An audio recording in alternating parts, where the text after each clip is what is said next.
السلام علیکم ورحمۃ اللہ وبرکاتہ۔ آج ہم اللہ تعالیٰ کا حکم سورہ بقرہ کی آیت نمبر 43 سے پڑھ رہے ہیں۔ اللہ تعالیٰ ارشاد فرماتا ہے، اعوذ باللہ من الشیطان الرجیم، بسم اللہ الرحمن الرحیم، وَأَقِیمُوا الصَّلَاةَ وَآتُوا الزَّکَاةَ وَارْکَعُوا مَعَ الرَّاکعِینَ۔ وَأَقِیمُوا الصَّلَاةَ اور نماز قائم کرو، وَآتُوا الزَّکَاةَ اور زکوٰۃ دیتے رہو، وَارْکَعُوا اور رکوع کرو، مَعَ الرَّاکعِینَ رکوع کرنے والوں کے ساتھ، یعنی جماعت کے ساتھ نماز پڑھا کرو۔ تو یہ اللہ کا حکم ہے کہ نماز کو قائم کرو۔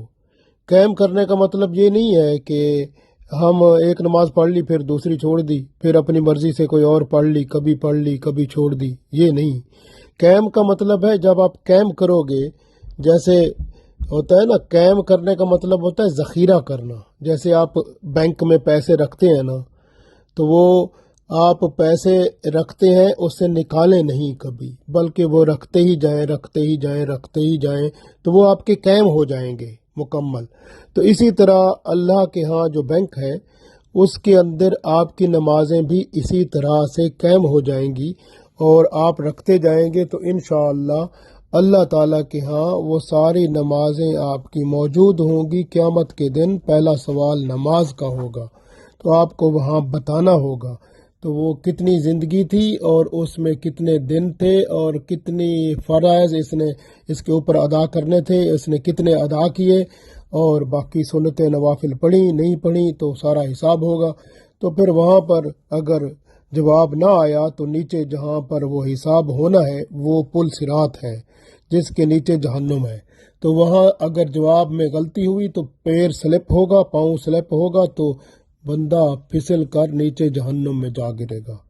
تو اسی طرح سے پھر واپس آئے گا، تو پھر اس کے بعد جب وہ اپنی جو ہے وہ ذلت رسوائی کی سزا بھگت کر واپس آئے گا، تو پھر دوسرا سوال تیار ہوگا، وَآتُوا الزَّکَاةَ زکوٰۃ ادا کی، کتنی زکوٰۃ تھی اس کے اوپر، حساب کرو بھی، اس کے حساب مال کتنا آیا تھا، کتنی زکوٰۃ تھی، کیا اس نے ادا کی، اور ادا واقعی جینون بندوں کو دی جن کو دینا تھا، یا اس نے کی اپنے من مانے لوگوں کو دی۔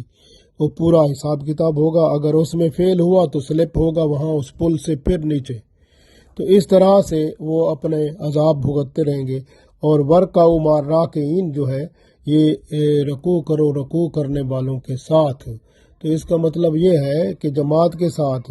رسول اللہ صلی اللہ علیہ وسلم کے پاس ایک نابینا صحابی آیا، اس نے کہا کہ میں گھر میں نماز پڑھ لیا کروں، کیونکہ مجھے وہاں سے کوئی لا کر مسجد میں نہیں لا سکتا، اور میں وہاں مسجد سے گھر واپس جا نہیں سکتا، تو کیا کروں میں؟ تو آپ صلی اللہ علیہ وسلم نے فرمایا چلو اچھا پڑھ لیا کرو، لیکن پھر پوچھا کہ کیا تمہیں اذان کی آواز سنائی دیتی ہے؟ اس نے کہا ہاں۔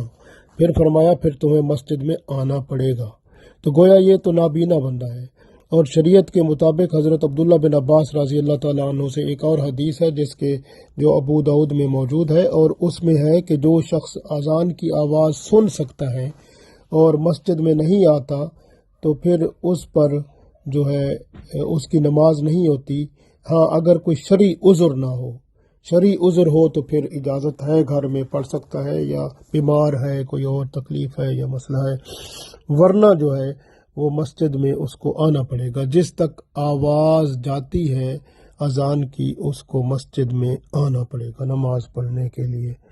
تو یہ ہے، نماز جماعت کی پڑھیں گے تو اس طرح 27 نمازوں کا ثواب بھی ملے گا، اور جب آپ چل کے جائیں گے تو ہر قدم پر ایک نیکی ملے گی، ایک درجہ بلند ہوگا، اور ایک گناہ معاف بھی ہوگا۔ کتنے فائدے ہیں، لیکن آپ فائدہ اٹھانا نہیں چاہتے۔ اگر آپ کو کسی دوست سے ملنے جانا ہے، یا کوئی اور کوئی ایسا پیسوں کا لین دین ہے، وہاں جانا ہے، تو آپ بھاگ کے جاتے ہیں۔ لیکن یہ اللہ کے ہاں جو اپنی نیکیاں بھی پیسے ہی ہوتے ہیں، وہ جمع کرانے کے لیے جانا ہے، تو وہاں آپ کوشش نہیں کرتے۔ کوشش کریں کہ یہ نماز جو ہے، نماز پڑھنا اور زکوٰۃ دینا اور جماعت کے ساتھ نماز پڑھنا بہت اہم ہے۔ اس لیے اللہ تعالیٰ نے قرآن پاک میں تقریباً 700 دفعہ یہ نماز جو ہے اس کے پڑھنے کا حکم فرمایا ہے، 700 دفعہ تقریباً۔ تو پڑھنے کا نہیں ہے بلکہ قائم کرنے کا ہے۔ اس لیے نماز کو قائم کریں اور زکوٰۃ بھی دیں اور جماعت کے ساتھ نماز پڑھیں۔ اگر آپ کا گھر مسجد سے بہت دور ہے تو آپ گھر میں پڑھ سکتے ہیں، لیکن اگر مسجد کے قریب ہے، اذان کی آواز سن سکتے ہیں، تو پھر آپ مسجد میں جا کر جماعت کے ساتھ نماز ضرور پڑھیں۔ وَأَقِیمُوا الصَّلَاةَ وَآتُوا الزَّکَاةَ وَارْکَعُوا مَعَ الرَّاکِعِینَ۔ تو یہ اللہ کا حکم آپ تک پہنچ گیا کہ نماز قائم کرو، زکوٰۃ دو اور رکوع کرو رکوع کرنے والوں کے ساتھ۔ تو قیامت کے دن اللہ تعالیٰ آپ سے پوچھے گا آپ تک میرا پیغام پہنچا تھا، حکم میرا پہنچا تھا؟ تو آپ کہہ سکیں گے یس پہنچا تھا، یا میں نے آپ کو پہنچا دیا۔ اسی طرح آپ نے آگے پہنچانا ہے، لوگوں کو اللہ کے حکم پہنچاتے رہیں، اور اس کا بھی اللہ آپ کو اجر و ثواب دے گا، وہ بھی آپ کو جنت میں معلوم ہوگا۔